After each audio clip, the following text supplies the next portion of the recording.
Si Geno Rodrigo ay isang Filipinong profesional na boksingero, Palayao the Silent Beast. Taga Angono, Rizal City, Antipolo, Pilipinas. Professional boxing record nakapagtala mahigit 21 fight. Pinakamagandang exposure niya, tinalo niya. Undefeated knockout artist si Matthew Gonzalez noong March 8 2025. Ginanap sa Arab, Philadelphia, United States of America. Tinalo niya din ang isang Indonesian fighter si Alvius. Maufani, tinalo niya din ang kapwa Pinoy veterans fighter si Vinvin. Rufino at Roberto Gonzalez, Monaco, Laurente by TKO.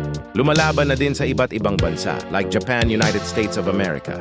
Mga kilalang boksingero na nakalaban niya sina Cain Sandoval, Matthew Gonzalez, Monaco, Laurente Vinvin, Rufino, Raymond Yanong, Roberto Gonzalez, si Gino. Lumalaban para sa sarili, para sa pamilya. At higit sa lahat, lumalaban para bayan ng Angono, Rizal, Antipolo.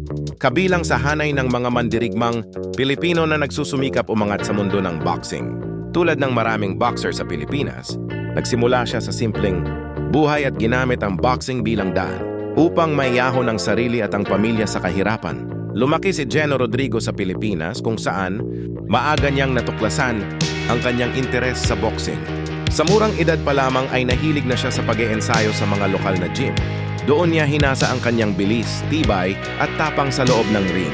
Karera sa boxing. Bilang isang professional boxer, nakipaglaban si Rodrigo sa iba't ibang laban sa lokal at international boxing events. Kilala siya sa kanyang determinasyon at matibay na loob, mga katangiang madalas makita sa mga Pilipinong mandirigma sa ring. Sa bawat laban, ipinapakita niya ang disiplina sa training at lakas ng loob, bagay na mahalaga upang makilala sa kompetitibong mundo ng boxing.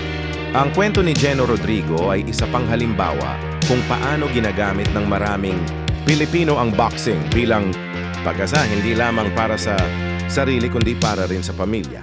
Ang kanyang paglalakbay ay nagpapakita ng sipag, tiyaga at pangarap na makilala sa sport.